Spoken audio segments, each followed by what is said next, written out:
الحمد لله الذي لا يبلغ مدحته القائلون ولا يحصي نعماءه العادون ولا يعدي حقه المجتهدون الذي ليس لصفته حد محدود ولا نعت موجود ولا وقت معدود ولا أجل ممدود فطر الخلائق بقدرته ونشر الرياح برحمته الصلاة والسلام على الرسول المسدد المصطفى الأمجد المحمود الأحمد سيدنا ومولانا ومولى الكونين جد الحسن والحسين وعلي أبا القاسم محمد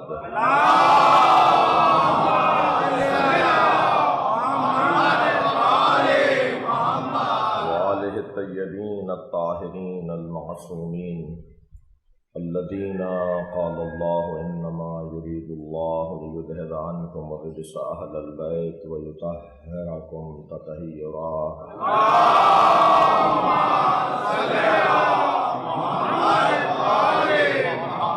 ولعنة الله على أعدائهم أجمعين من يوم عداوتهم إلى قيام يوم الدين.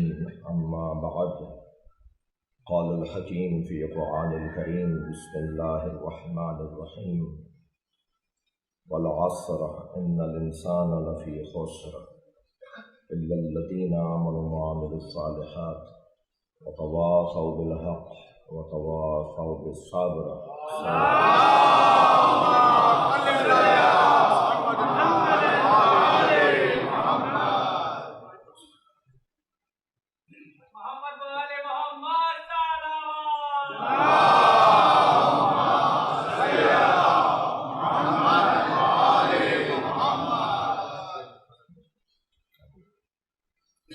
سورہ مبارکہ والعصر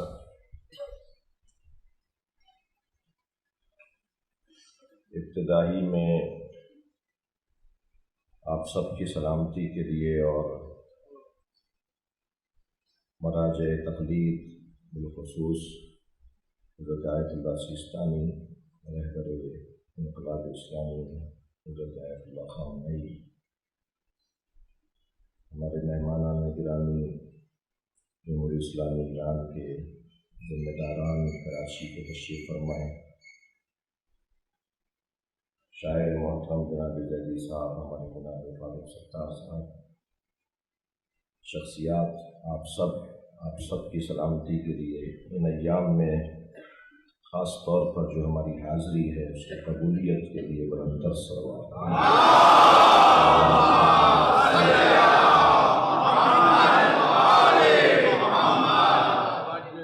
سورہ مبارکہ والعصر حسین اور ظریف سورہ ہے قرآن کا۔ یوں تو قرآن کی ہر آیت ہمارے لیے رہنما ہے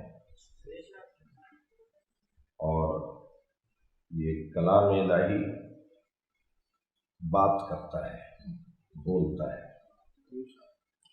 جب اسے پڑھیں تو لگتا ہے کہ گویا آج ہی کے لیے، ہمارے ہی لیے قرآن نازل ہوا ہے۔ قرآن کی تازگی، قرآن کی جاویدانی، قرآن کی آفاقیت، قرآن کی زندگی،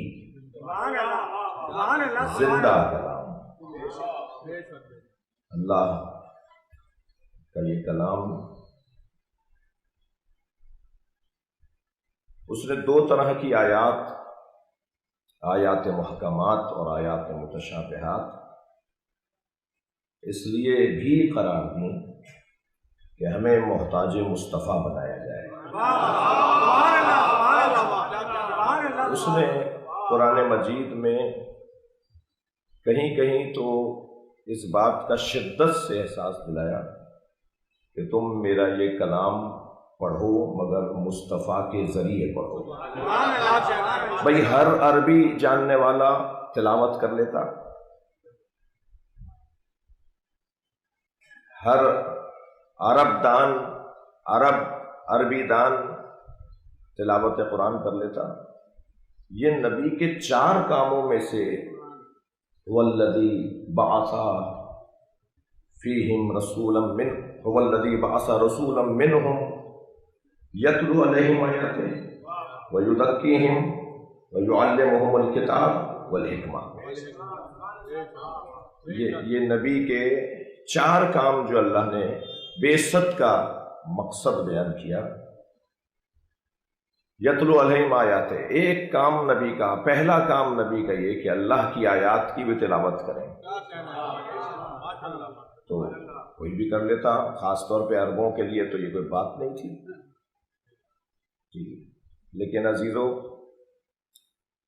اللہ کا کلام اللہ نے مصطفیٰ کے ذریعے سمجھانا چاہا، لہذا ایک کام سرکار کا تلاوت قرار دیا. میں ان کمسن ساتھیوں کے لیے مثال کا سہارا لے رہا ہوں کہ قرآن الفاظ کا مجموعہ ہے اور الفاظ محتاج لہجہ ہوا کرتے ہیں. ایک لفظ لہجہ بدل کے مفہوم بدل لیتا ہے. ایک جملے کا اگر لہجہ بدل دیا جائے تو اس کا مفہوم بھی تبدیل ہو جاتا ہے جی. یہ مثال بزرگوں نے بھی دی ہے، میں بھی دے رہا ہوں. مثلاً آپ آ گئے، ذرا لہجہ بدلتے رہیے. ایک میں انتظار پوشیدہ ہے، ایک میں آنے پر گرانی پوشیدہ ہے، ایک میں نہ آنے کی آرزو پوشیدہ ہے، ایک میں آنے کی آرزو پوشیدہ ہے. لہجہ بدلتے رہیے. آپ آ گئے، آپ آ گئے، آپ آ گئے، یعنی جیسے جیسے لہجہ بدلے گا ایسے ایسے مطلب بدلے گا. اب یہ کون جانے کہ اللہ کا مطلب کیا ہے؟ تو کوئی ہو جو اللہ کے لہجے سے آشنا ہو. یتلو علیہم آیاتہ، ایک کام سرکار کا تلاوت قرآن ہے. پڑھ کر بتائیں. اگر مثال مناسب ہو تو دے دیتا ہوں کہ الف سے انار بے سے بکری والی کتاب بغیر استاد کے سمجھ میں نہیں آتی. تو قرآن بغیر استاد کے کیسے سمجھ میں آتا؟ قرآن سمجھانے کے لیے. اچھا، پھر بعض جگہ تو شدت سے اس نے احساس دلایا. الف لام میم، بتائیے کیا ترجمہ ہے؟ سب نے الف لام میم کا ترجمہ نیچے الف لام میم ہی لکھا ہے. بعض جگہ تو اللہ نے شدت سے احساس دلایا ہے کہ تم قرآن کو بغیر میرے نبی کے نہیں سمجھ سکتے. اور وہ الفاظ جیسے کاف ہا یا عین صاد الف لام را، حروف مقطعات. حروف مقطعات خاص طور پر آپ جا کے دیکھیے دوبارہ سے، ترجمہ بھی یہی لکھا ہوا ہے. یعنی ہمارے سنی شیعہ پہاڑ جیسے قابل لوگوں کوہ علم شخصیات نے بھی ترجمہ نہیں کیا. تفسیر کیا کریں گے؟ اور ایسا لگ رہا ہے کہ جیسے عاشق اور معشوق کی گفتگو، میں جانوں اور تم سمجھو، میں نے تمہیں کیا کہا ہے اور تم کیا سمجھ رہے ہو، یہ میرا اور تمہارا رشتہ ہے. پورا قرآن اس انداز سے، اور بعض جگہ خاص پیغامات ہیں. تو اللہ نے قرآن مجید نبی مکرم کے قلب مبارک پہ اتارا. اور اس سنگینی کو آپ محسوس کریں کہ جو قرآن پہاڑ پر اترتا تو پہاڑ ریزہ ریزہ ہو جاتا ہے. وَأَنزَلْنَا هَذَا الْقُرْآنَ عَلَىٰ جَبَلٍ لَرَأَيْتَهُ خَاشِعًا مُتَصَدِّعًا مِنْ خَشْيَةِ اللَّهِ. مگر یہ قلب مصطفیٰ پہ اترا ہے. اس کی سنگینی محسوس کریں. اس دل پر یا قرآن صامت ہی اتر سکتا تھا یا قرآن ناطق ہی اتر سکتا تھا. اس قلب پر یہ کتنا سنگین قلب ہے کہ یا اس میں فاطمہ بسیں گی یا علی بسیں گے یا حسن حسین بسیں گے. اب وہ قرآن، وہ کلام اللہ کا جس میں نبی کے لیے ایک کام یہ دیا، نبی کا ایک کام یہ قرار دیا کہ یتلو علیہم آیات ویزکیہم. البتہ ترتیب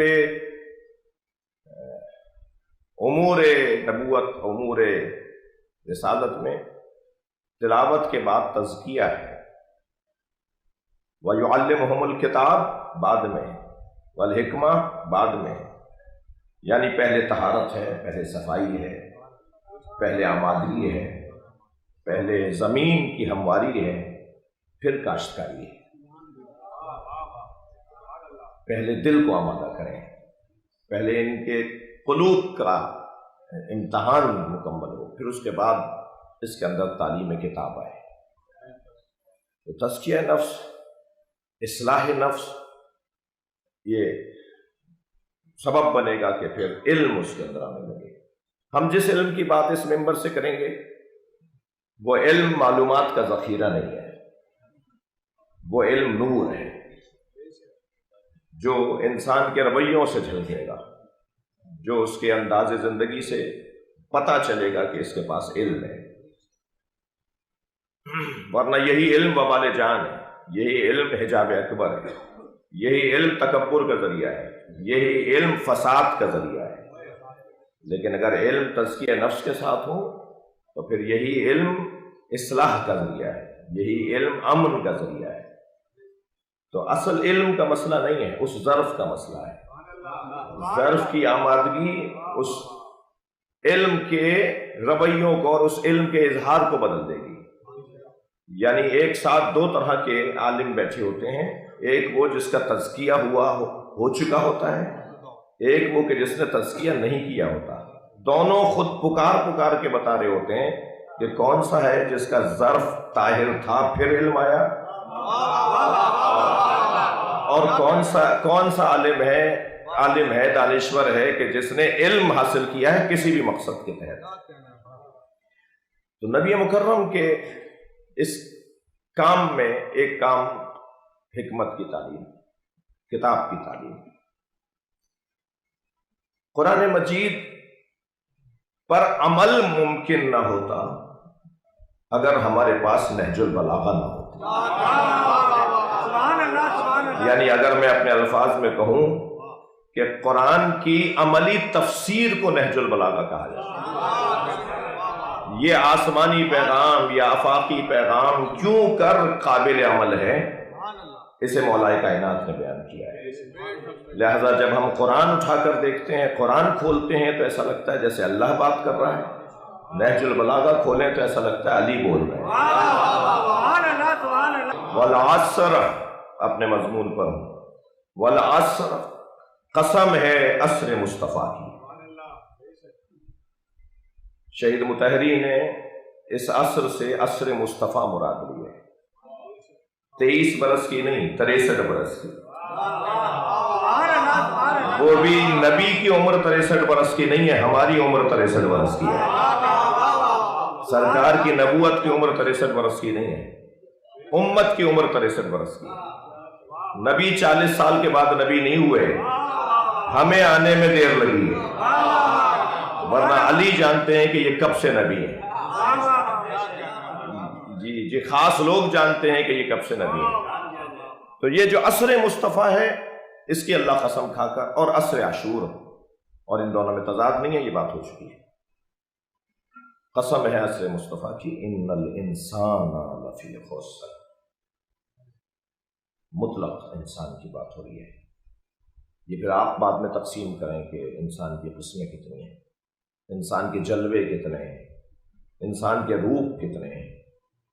ہر ایک خبردار ایک جیسا نظر آنے والا ایک جیسا ہوتا نہیں ہے، ویسے بھی اللہ نے کسی کو کسی جیسا نہیں بنایا۔ نبی اور علی اور اہل بیت کی بات تو بہت بلند ہے، جو ایک جیسے ہیں وہ ایک جیسے نہیں ہیں۔ ہر ایک کے ذہن کی صلاحیت، ہر ایک کی سوچ کا مختلف ہونا، اس کے رویوں کے مختلف ہونے کے لیے ضرور لازمہ ہے، اور سب مختلف ہیں، کوئی کسی جیسا نہیں ہے۔ یہ بات ہی فضول ہے، یہ بات ہی نامعقول ہے، یہ بات ہی کرنے کی نہیں ہے۔ مزاح کا خیز ہے کہ کہا جائے کہ سب برابر ہے۔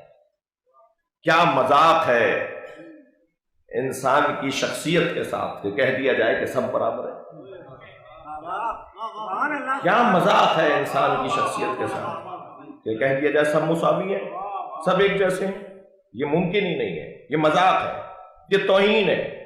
انسان کے اندر جو چھپے ہوئے جوہر ہیں انہیں تسلیم نہ کرنا اور یہ کہنا کہ اللہ کے علاوہ کسی اور کو نہیں مانیں گے، یہ نعرہ بڑا اچھا ہے، یہ بات بڑی اچھی ہے، یہ بظاہر مواحد ہونے کا اظہار ضرور ہے، مگر یہ اللہ کے ہنر کے اوپر اعتراض ہے۔ وہ چاہتا ہے کہ انسان کی قدر روشن ہو، انسان کا احترام ہو، انسان کو تم اپنا پیشوا مانو، انسان کو اپنا بڑا مانو، اور یہ کہہ رہے ہیں کہ ہم کسی کو نہیں مانیں گے۔ یہ پروردگار عالم کے نظام خالقیت کے اوپر، اس کے ہنر آفرینی کے اوپر اعتراض ہے۔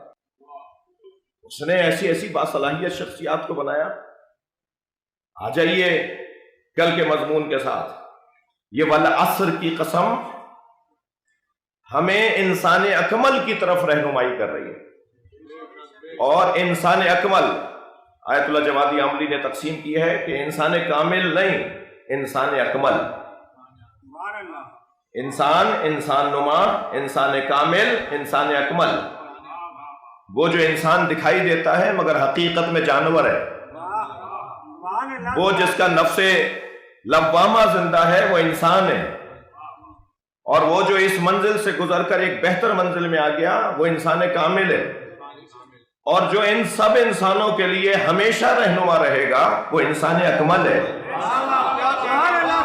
اور انسان کامل اور انسان اکمل میں اگر مثال کے ذریعے تمیز کریں گے، تعریف کریں گے، تو انسان کامل یعنی مالک اشتر، انسان اکمل یعنی علی۔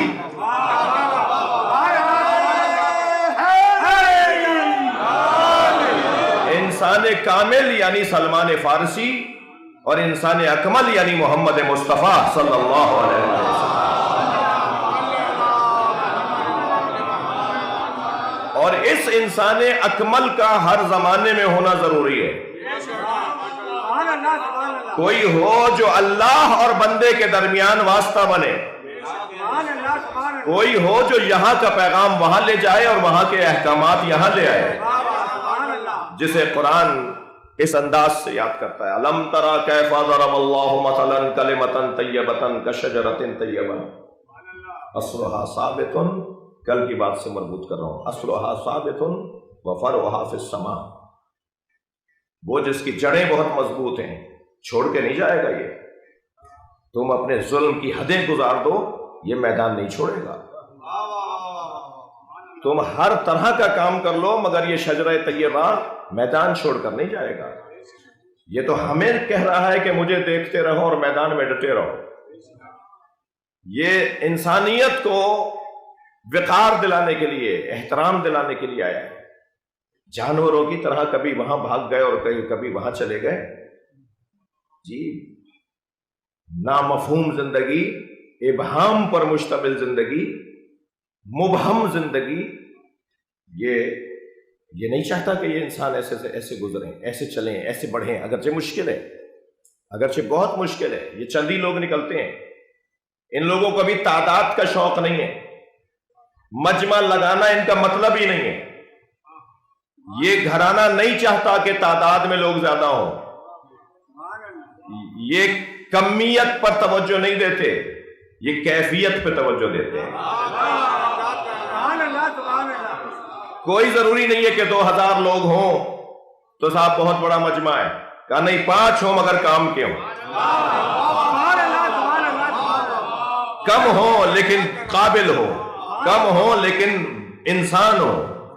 اور یقیناً وہ 2000 کا مجمع جو پریشان کرتا رہے، الجھنوں میں مبتلا رہے، الجھنوں میں مبتلا کرے، اس سے بہتر ہے کہ وہ 5 ہوں جو پہاڑ کی طرح کھڑے ہوں۔ المومن کجبل الراسخ، مومن جمے ہوئے پہاڑ کی طرح ہوتا ہے۔ اس کے وہ کسی کے کہنے پر اور کسی کے اثر میں نہیں آتا، اس سے ہوائیں ٹکراتی ہیں، اس سے مسائل کا سامنا کرنا پڑتا ہے، اور وہ جمع رہتا ہے، وہ کھڑا رہتا ہے۔ آج مصائب کا بیان جس شخصیت کا ہے، ان کے بابا کی عظمت دیکھیے.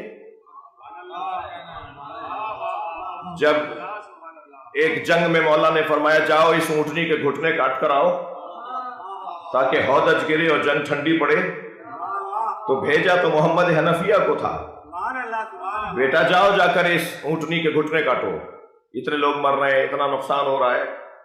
جی اچھا، مولا کا مزاج بھی یہی ہے. جب کسی سے مولا علی نے پوچھا کہ آپ میدان میں جاتے ہیں تو پہلے آپ کے نظر میں کون ہوتا ہے، تو فرمایا سرداروں کو دیکھتا ہوں. زیادہ خوریزی کی ضرورت کیا ہے؟ تو حضرت فرمایا جاؤ جا کے ہودج گرے اور تاکہ جنگ ٹھنڈی پڑے. بہت سمجھا دیا تھا، بہت کہہ دیا تھا. تو حضرت محمد حنفیہ کو بھیجا، اپنے بیٹے کو بھیجا، فرزند علی ہیں، اور پھر بھیجتے ہوئے تقریباً 18 نصیحتیں فرمائی ہیں. جی خطاب بات تو حضرت محمد حنفیہ سے کر رہے تھے مگر پورا لشکر سن رہا تھا. نصیحتیں فرمائی. ان نصیحتوں میں ایک نصیحت یہ فرمائی کہ قد قدمیک تدول الجبال ولا تدل، اپنے پیروں کو زمین میں ایسے گاڑ لینا کہ پہاڑ ہٹیں تم نہ ہٹنے پاؤ. تمہارے سامنے سے پہاڑ ہٹ جائیں مگر خبردار، میرا مضمون انسان اکمل کا انداز، انسان اکمل بہادر بناتا ہے، انسان اکمل شجاع بناتا ہے. ان کا تذکرہ بزدلی کا خاتمہ ہے. میدان میں ڈٹنا اور جمنا ان کے نام سے ہی آ جاتا ہے.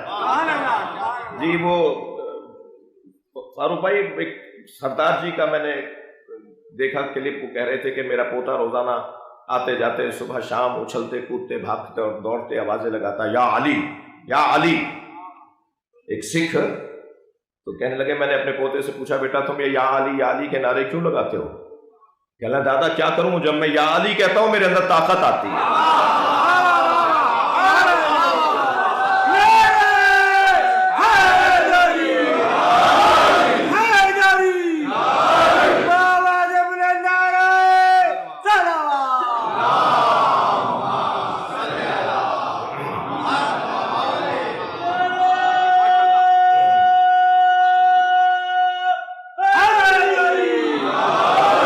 فرمایا اپنے پیروں کو زمین میں. اچھا یہ جو فارمولہ ہے نا مولانا علی کا دیا ہوا دستور ہے، یہ صرف تلوار والے میدان کے لیے نہیں ہے، یہ ہر میدان کے لیے علی دستور دے رہے ہیں.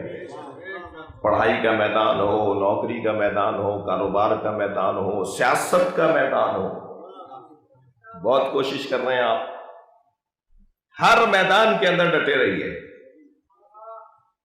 مرد تو وہ ہوتا ہی نہیں جو میدان چھوڑ کے بھاگ جائے.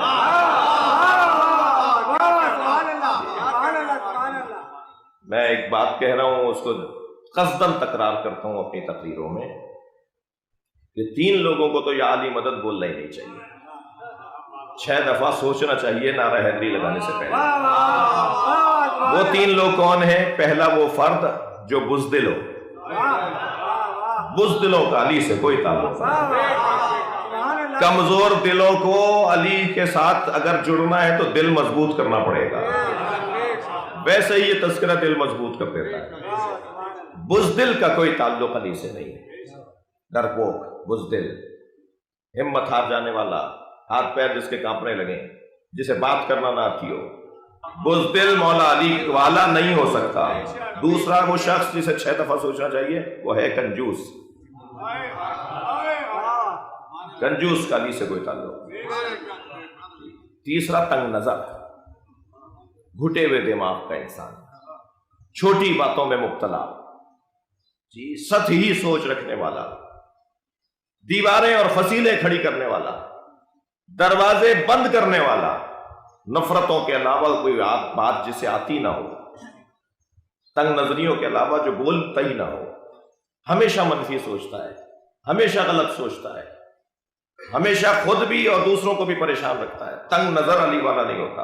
محمد اپنے پیروں کو زمین میں ایسے گاڑ لینا کہ تمہارے سامنے سے پہاڑ ہٹ جائیں مگر تم نہ ہٹنے پاؤ. استقامت، مقابلہ. دوسرا اصول دیا مولا علی نے، تھک تو نہیں رہے میری باتوں سے. دوسرا اصول علی مولا نے دیا، انظر الی اقصی القوم، اپنی نگاہوں کو آخری دستے پہ رکھنا. جن کی نگاہیں آخری دستے پر ہوتی ہیں وہ آگے کے دستوں کو کاٹتا ہوا بڑھتا ہے. جس کی سوچ بلند ہوتی ہے، جس کا خیال اونچا ہوتا ہے، جو 10 باتیں بڑی بڑی سوچتا ہے تو وہ 2 کر پاتا ہے. لیکن جو باتیں ہی سطحی سوچتا ہو، جس کی سوچ ہی عارضی اور وقتی اور تنگ نظری والی ہو، وہ آگے نہیں بڑھ پاتا. اونچی سوچ. مثلا فرمایا کہ بھاگتے ہوئے پہ حملہ نہ کرنا. اگر کوئی میدان چھوڑ کے جا رہا ہو تو اسے جانے دو. ویسے بھی علی والے مجبوروں پہ ہاتھ نہیں اٹھاتے. کوئی میدان چھوڑ کے جا رہا، جانے دو. اس طرح سے 18 اصول مولا علی نے فرمایا، اور پھر آخری ایک جملہ یہ فرمایا کہ جب تم ان اصولوں پر عمل کر لو گے تو کامیابی تمہارا مقدر ہے. تمہیں کامیاب ہونا ہی ہے، مگر وہ انتہائی خطرناک مرحلہ ہوگا. جب تم کامیاب لوٹو گے تو تمہارے اندر خود پسندی، تمہارے اندر اپنی ذات کی اسیری، تمہارے اندر انانیت، تم دوسروں سے اپنے آپ کو افضل ماننے لگو گے. اس وقت تمہارے لیے زوال شروع ہوگا اور تم پریشانیوں میں مبتلا ہو جاؤ گے. تو جب کامیاب ہو جاؤ تو پھر اپنے آپ سے کہنا وَاعْلَمُوا أَنَّ النَّصْرَ مِنَ اللَّهِ. جان لو جو بھی کامیابی تمہیں ملی ہے وہ اللہ کی طرف سے ہے، تم نے کچھ نہیں کیا. اپنے آپ کو کنٹرول رکھنا. صلوات پڑھ لیں محمد و آل محمد.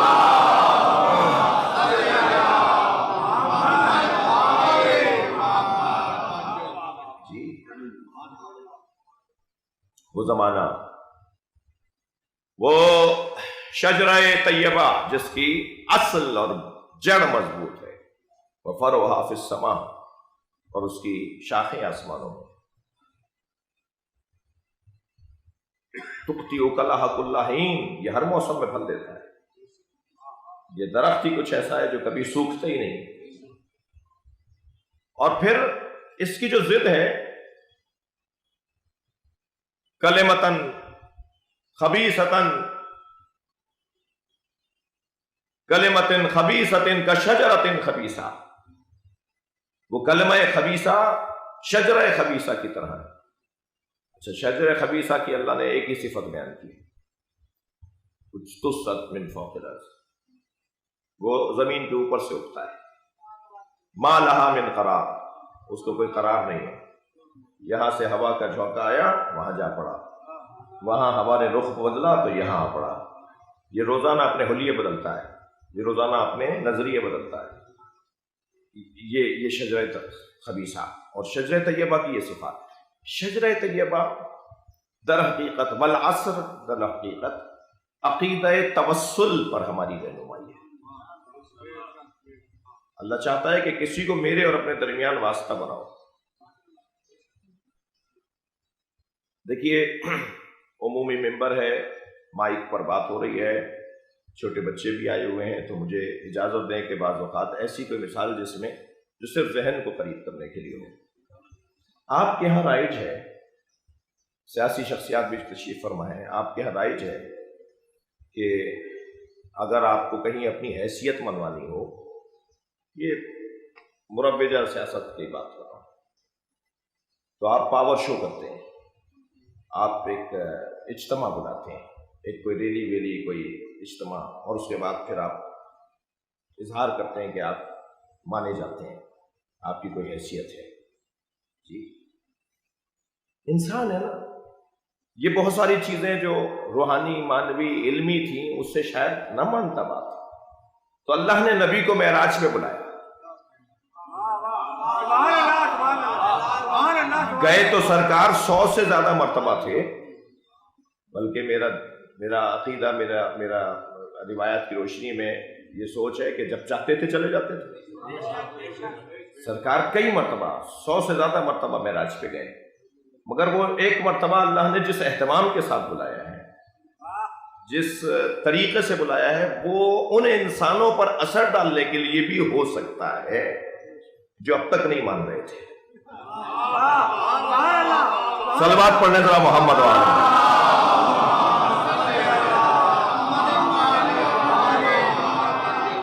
یہ میں اپنے نبی کو بدن مبارک گیا ہے معراج پر، بدن مبارک معراج پر گیا ہے. معراج جسمانی ہے، معراج روحانی تو بھائی اگر میں ایک 40 دن کی طہارت محفوظ رکھ لوں تو مجھے اچھے اچھے خواب آئیں گے.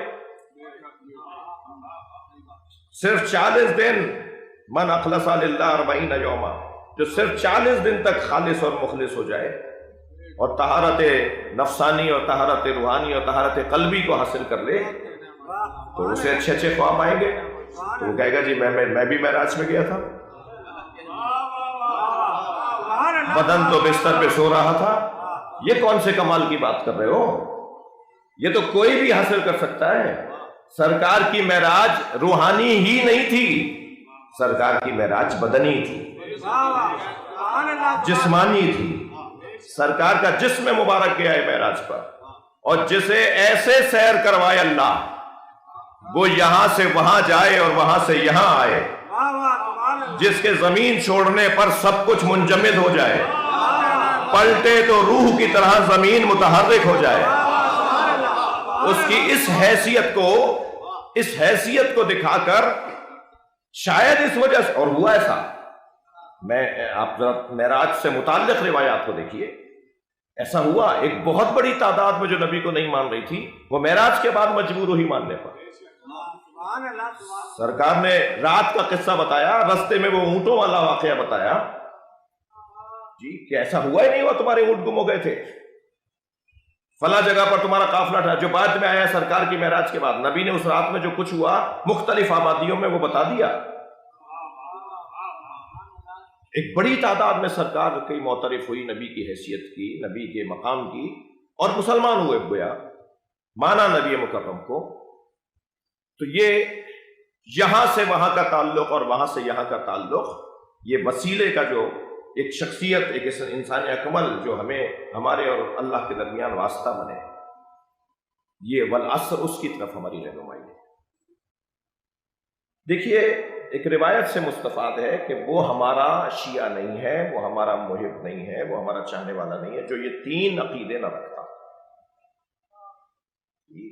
ایک معراج کا عقیدہ، جو معراج کو نہیں مانتا وہ ہمارا نہیں ہے. اچھا ممکن ہے کوئی کہے جی کون نہیں مانتا؟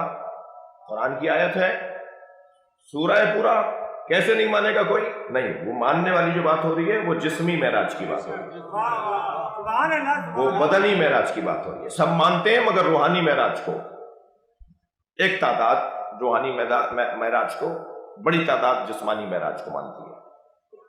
معراج کا عقیدہ، شفاعت کا عقیدہ اور رجعت کا عقیدہ،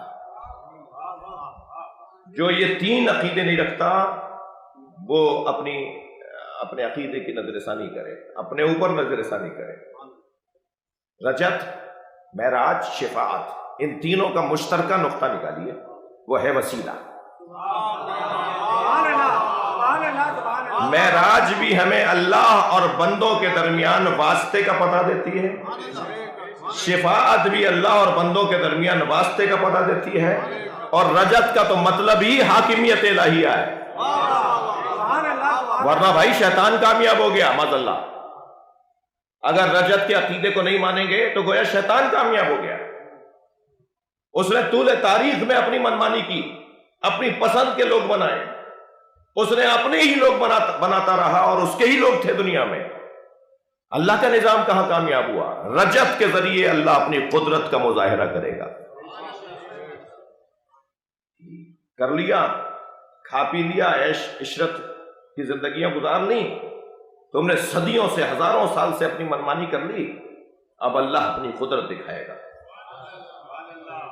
رجعت کا عقیدہ اللہ کی قدرت کا مظاہرہ ہے. انہیں بھی دوبارہ اٹھائیں گے جنہوں نے ظلم کیا، انہیں بھی دوبارہ زندہ کریں گے جو مظلوم رہے. مظلوموں کی حاکمیت ہوگی دنیا پر. جن کے ساتھ ظلم ہوا، زیادتی ہوئی، وہ نا امید نہ ہو.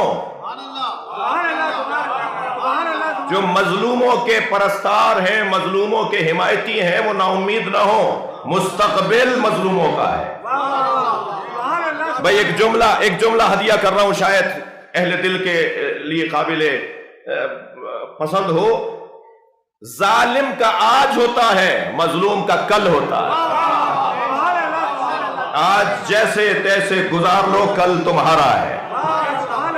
کبھی اگر کسی کے خیمے پہ کھڑا بھی ہونا ہے نا، کسی کے پرچم کے نیچے کھڑا بھی ہونا ہے، تو مظلوم کے پرچم کے ساتھ کھڑے ہو جانا، اس لیے کہ اللہ مظلوموں کے ساتھ ہے۔ ظالم کے دن گنے جا چکے ہیں، کسی بھی وقت ایک دن ہی اتنا لمبا ہوگا، ایک دن ہی اتنا لمبا ہو جائے گا کہ اللہ مظلوموں کو حاکم بنا دے گا۔ اس پوری زمین کے اوپر مظلوموں کی حکومت ہوگی، اور اس کے آثار مجھے تو نظر آ رہے ہیں۔ امام کے آنے کی خوشبو آ رہی ہے۔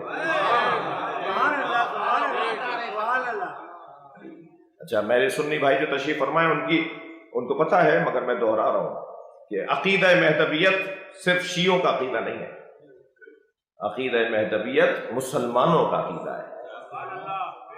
عقیدہ مہدویت صرف شیعوں کا عقیدہ نہیں ہے۔ میں نے الحمدللہ 200 اہل سنت کے علماء کی لسٹ تیار کی ہے، محنت کی ہے، مشوروں کے ساتھ، اجتماعی تحقیق، ایک گروہی تحقیق کے ساتھ۔ 200 علماء اہل سنت وہ ہیں جو امام کے مولود ہونے کے قائل ہیں، مولود و موجود کے قائل ہیں کہ آپ کی ولادت ہو چکی ہے، جو عقیدہ شیعوں کا ہے، ہمارے درمیان موجود ہے۔ غیبت کا مطلب کسی پردے میں، کسی حجرے میں، کسی غار میں بیٹھنا نہیں ہے۔ غیبت کا مطلب ہم پہچان نہیں پا رہے ہیں، ہمارے درمیان ہوتے ہیں، ہمارے جنازوں میں ہوتے ہیں، مکہ المکرمہ میں حج کے موقع پہ تو لازم ہوتے ہیں، ہر شب جمعہ کربلا جاتے ہیں، اور ہماری یہ جو مجلسیں ہیں، کیا معلوم اس وقت بھی میرے مولا تشریف فرما ہو، ہمارے درمیان ہو،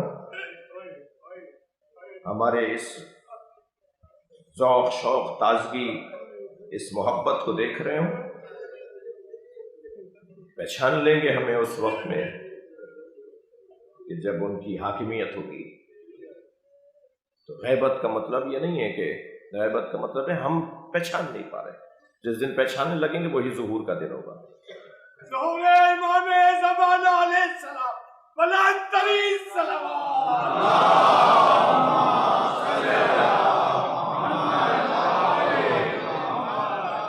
اور ظہور قریب نظر آ رہا ہے، اس لیے کہ حقائق کھلنا شروع ہو گئے ہیں۔ امام کے ظہور سے پہلے حقائق کھلیں گے، لوگوں کی الجھنیں دور ہوں گی، ذہن آمادہ ہوگا، دل تیار ہوں گے، طلب بڑھے گی امام کی، ان کی طرف رغبت ہوگی، ان کی طرف دل مڑنے لگیں گے۔ الحمدللہ ایسا ماحول ہوتا جا رہا ہے۔ یہ عالم اسلام نہیں بلکہ عالم انسانیت کی نجات کا ذریعہ، نجات خود وہ ہیں، اس لیے منجی عالم بشریت، پوری انسانیت کے لیے نجات کا حملہ ہے۔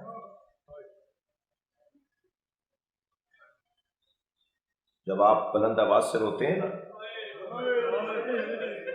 تو امام زمانہ کو پرسہ ہوتا ہے، اصل تو وہی صاحب عزا ہے،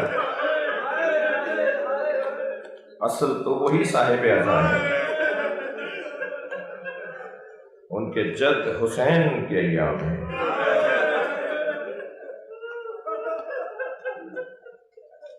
یہ جو روتے ہوئے ہمارا چہرہ بگڑتا ہے، یہ بگڑا ہوا چہرہ جناب زہرا کو بہت اچھا لگتا ہے۔ اجرکم اللہ، اجرکم اللہ، خدا کسی غم نہ لائے سوائے غم اہل بیت میں رونے رلانے والوں میں قرار دے۔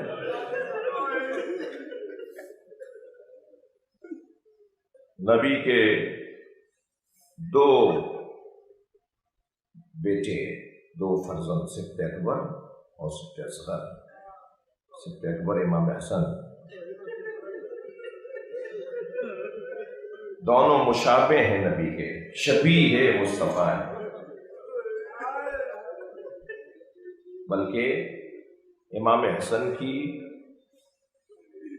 فضیلت ایک یہ بھی ہے کہ نام تو حسن ہی ہے، چھوٹے حسن کو حسین کہتے ہیں۔ حسین مصغر ہے نا حسن کا، حسن اور چھوٹا حسن، امام حسن کی عظمت ہے۔ مگر عزیزو، امام حسن کی تنہائی بھی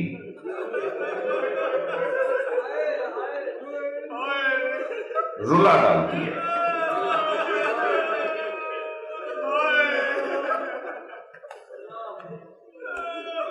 جناب امام حسین کی زوجہ نے تو لاشا دھوپ میں دیکھا تھا، تو جناب رباب سائے میں نہیں بیٹھتی تھی۔ یعنی حسین کی زوجہ دیکھیے، امام حسن کی تنہائی دیکھیے۔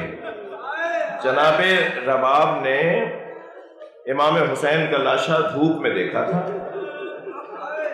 تو کبھی سائے میں نہیں بیٹھی۔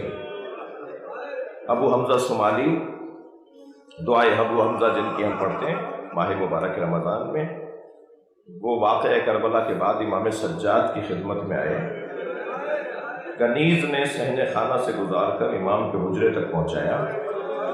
وہ کہتے ہیں میں نے دیکھا ایک بیوی برقع پہنے دھوپ میں بیٹھی ہے۔ کہتے ہیں بہت دیر تک میں نے امام سجاد سے سیکھا، سوالات کیے، اپنا علم بڑھایا۔ جب واپس جانے لگا تو دھوپ ڈھل گئی تھی اور وہ بیوی وہاں سے اٹھ کے دھوپ میں جا رہی تھی۔ تو ابو حمزہ کھڑے ہو گئے، امام سجاد کی آواز آئی، ابو حمزہ کیا سوچ رہے ہو؟ کہ مولا شاید کسی غلطی پر آپ نے اپنی کنیز کو سزا دی ہے، مولا میری وجہ سے اسے معاف کر دیجیے۔ اجر و کمال اللہ، اجر و کمال اللہ۔ فرمایا یہ میری ماں رباب ہے، میرے بابا سے وعدہ کر کے آئی ہیں جب تک زندہ رہوں گی۔ ابو حمزہ چلے گئے، جیسے بچے ماں کے برابر میں بیٹھتے ہیں نا، جیسے بچے ماں کے برابر میں بیٹھتے ہیں، ایسے امام سجاد آ کے بیٹھے اور کہا ماں تو غیر بھی کہتے ہیں، سارے کہہ جائیے۔ امام حسین کی زوجہ 1 سال سے زیادہ زندہ نہیں رہی، کم سن تھی، نوجوان تھی، امام حسین کے غم میں رو رو کے دنیا سے چلی گئی۔ مگر امام حسن کی مظلومیت دیکھیے، امام حسن کی تنہائی دیکھیے، زوجہ زہر دے رہی ہے امام حسن کو، امام حسن کی زوجہ نے زہر کھلایا ہے۔ یہ نبی کے بڑے بیٹے کی تنہائی دیکھیے۔ جودہ بنت اشعث، جب امام نے اس کے دی، اچھا امام کیونکہ مشیت کے پابند ہیں، اب اللہ چاہتا ہے کہ تم شہادت قبول کرو۔ جب امام نے، روزے سے تھے امام، افطار میں زہر دیا ہے۔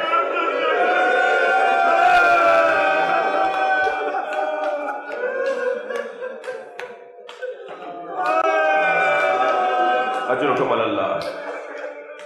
ولادت ہوئی ہے میرے مولا کی 15 رمضان کو، ماہ مبارک رمضان میں۔ رمضان کی عبادات کی وجہ سے وہ جشن جو 3 شعبان کا ہوتا ہے وہ 15 رمضان کا تو نہیں ہوتا۔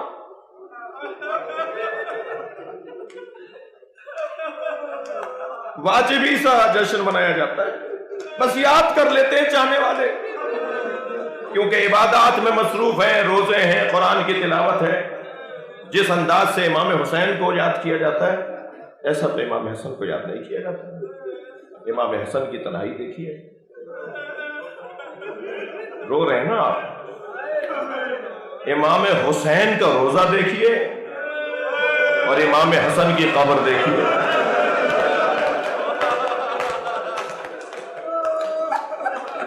دونوں اجر و کمال اللہ، اجر و کمال اللہ۔ جب باپ ایسے روتے ہیں نا تو امام جعفر صادق دعا دیتے ہیں، بلند بلند رونے والوں کو، اونچی آواز میں رونے والوں کو۔ یہ جو بلند گریہ ہے نا آپ کا، یہ صدائے گریہ، یہ خود ایک تبلیغ ہے، یہ صدائے گریہ یہ خود تبلیغ ہے۔ تکلف کر کے نہیں رویا کریں۔ میں اپنے آپ کو نصیحت کر رہا ہوں۔ امام حسین کا مزار، بڑے بڑے فانوس، سونے کے دروازے، مہنگے قالین، امام حسن کی قبر پہ چراغ بھی نہیں، صاحبان بھی نہیں ہے۔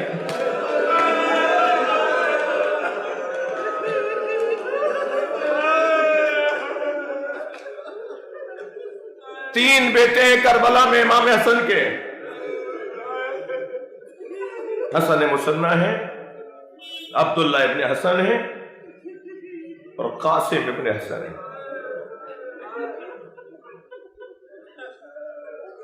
عبداللہ ابن حسن 1 سال کے تھے جب امام حسن کی شہادت ہوئی ہے۔ قاسم ابن حسن تقریباً 3 سال کے تھے جب امام حسن کی شہادت ہوئی ہے۔ کربلا میں ہم تو 7 محرم کو ظاہر ہے رائج ہے، پوری دنیا میں رائج ہے، ہم رواج اور روایات کی پاسداری کر رہے ہوتے ہیں، وقت کی تنگی بھی ہوتی ہے، وقت کی تنگی بھی ہوتی ہے، اور ہم بس چونکہ وقت تنگ ہوتا ہے تو کچھ دیر کے مصائب پڑھے۔ لیکن کربلا میں عبداللہ ابن حسن جو حضرت قاسم سے چھوٹے ہیں، ان کی شہادت کا بیان دل توڑ دیتا ہے، رونے پہ مجبور کرتا ہے۔ جب امام حسین گھوڑے سے گرے، کوئی پتھر مار رہا تھا، کوئی نیزہ چبو رہا تھا،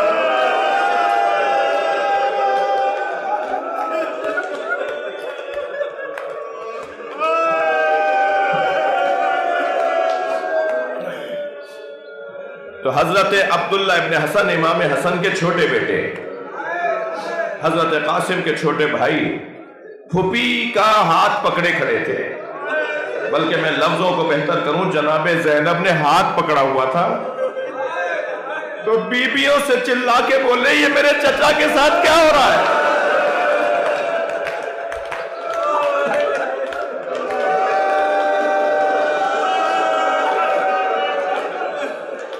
چچا حسین کے ساتھ کیا ہو رہا ہے؟ تو کسی بی بی کی آواز آئی حسین کو مار رہے ہیں، تو بی بی کا ہاتھ چھڑایا، حضرت عبداللہ ابن حسن بی بی زینب کا پھوپھی کا ہاتھ چھڑایا اور بھاگتے ہوئے دوڑتے ہوئے گئے اور خود کو امام حسین پہ گرا دیا۔ امام نے جب آنکھیں کھول کر دیکھا تو یہ وہ بچہ ہے جسے حسین اپنی گود میں بہت رکھتے تھے، امام حسن کی نشانی۔ اللہ مجھے حوصلہ دے کہ میں پڑھ سکوں۔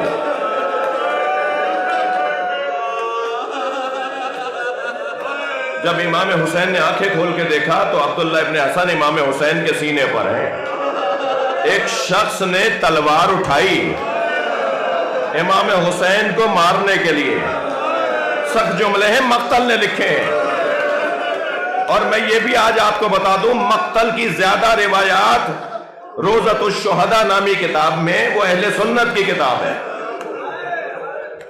جب ایک شخص نے تلوار مارنے کے لیے امام حسین پر ہاتھ اٹھایا تو اس بچے نے اپنا ہاتھ اس کی طرف بڑھایا، سخت جملہ ہے جو کہنے جا رہا ہوں، تو حضرت عبداللہ ابن حسن کا ہاتھ کٹا اور کھال میں لٹکا ہوا حسین کے سامنے آیا۔ امام بہت دیر تک کٹا ہوا ہاتھ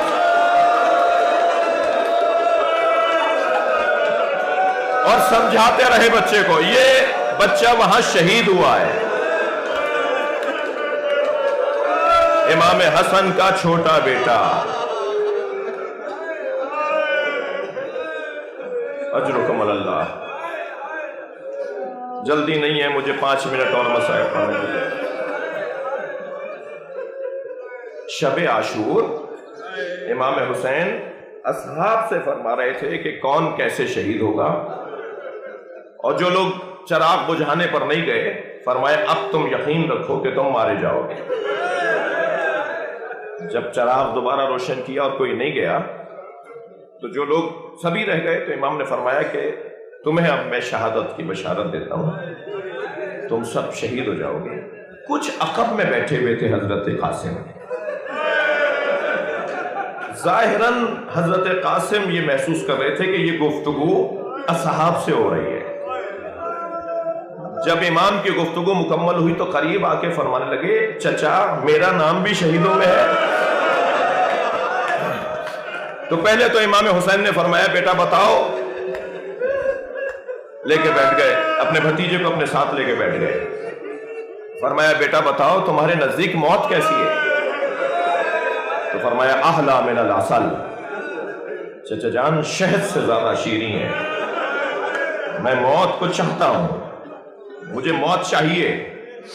یہ حوصلہ اس کمسنی میں. تو فرمایا چچا جان کیا میرا نام بھی شہیدوں میں ہے؟ تو امام حسین نے فرمایا قاسم تم تو بڑے ہو، تمہارے چھوٹے بھائی علی اصغر کا نام بھی ہے. تو غیرت ہاشمی جوش میں آئی. اب دیکھیں نا، جب امام نے فرمایا تم تو بڑے ہو، تمہارے چھوٹے بھائی علی اصغر کا نام بھی ہے، تو غیرت ہاشمی جوش میں آئی. فرمانے لگے حل یسلون الی الخیام، کیا یہ لوگ خیموں میں آ جائیں گے؟ فرمایا نہیں قاسم میں لے کر جاؤں گا علی اصغر کو. اب جب روز عاشور نمودار ہوا تو بار بار کبھی سامنے آ کے کھڑے ہوتے ہیں، کبھی برابر میں آ کے کھڑے ہوتے ہیں، اور امام حسین جانتے ہیں کہ قاسم کا مطلب کیا ہے، اور امام لوٹا دیتے ہیں قاسم خیمے میں جاؤ، قاسم اپنی ماں کے پاس جاؤ. آخر میں امام حسین امام حسن کی لکھی ہوئی تحریر لے کر آئے جس پر امام حسین نے قاسم کو تیار کیا. مگر عزادارو دونوں مل کر اتنا روئے، امام حسن اور امام دونوں پہ غشی طاری ہو گئے، اور حضرت قاسم کو تیار کیا، میدان کربلا میں بھیجا. کم سن تھے نا تو امامہ کھول کے نقاب لگا دی تاکہ چہرے سے جو وہ کم سنی آیا تھی دشمن بچہ سمجھ کے حملہ نہ کرے. میدان کربلا میں پہنچے اور پھر رجس پڑھا اور کہا کہ میں حسن مجتبیٰ کا بیٹا ہوں، میں قاسم ابن حسن ہوں. مقابلے کی دعوت دی، وہاں سے حملہ ہوا، جواب دیا. بہت دیر اس تنہا جوان نے مقابلہ کیا. مگر سنیں گے عزادارو، ایک شخص نے ایک نیزہ چبویا، جس کے بعد گھوڑے پہ بیٹھ نہیں پائے، گھوڑے سے گر رہے تھے کہ وہی شخص خنجر لے کے آگے بڑھا کہ کسی طرح حضرت قاسم کا سر تن سے علیحدہ کرے. تو حضرت نے وہاں سے آواز دی چچا میری مدد کیجئے. اب آپ نے اندازہ کیا کہ کتنا پیار امام حسین کو اپنے یتیم بھتیجے سے ہوگا. گھوڑے پر بیٹھ کر یہ کہتے ہوئے بڑھے تم نے میرے بھتیجے کو اکیلا سمجھا ہے؟ وہ جو قاتل سرہانے بیٹھا تھا اس پر امام حسین کا روب طاری ہوا اور اس نے مدد کے لیے اپنے ساتھیوں کو بلایا. حسین مجھے مار دیں گے، میری مدد کرو. سنیں گے یہاں کے گھوڑے وہاں، وہاں کے گھوڑے یہاں، اور ایک آواز فضا میں گونج رہی تھی چچا میری مدد کیجئے. اجر و کمال اللہ، اجر و کمال اللہ. جب گرد چھٹی، جملہ کہنے جا رہا ہوں، سخت جملہ ہے. کربلا کے میدان میں 2 مجاہد پامال ہوئے. ایک امام حسین پامال ہوئے، گھوڑے دوڑے ہیں بدن مبارک پر. ایک حضرت قاسم پامال ہوئے. مگر رونے والوں دونوں میں فرق ہے، ایک شہادت کے بعد پامال ہوا، ایک زندگی میں پامال ہوا، اور آواز دے رہے تھے میری مدد کیجئے.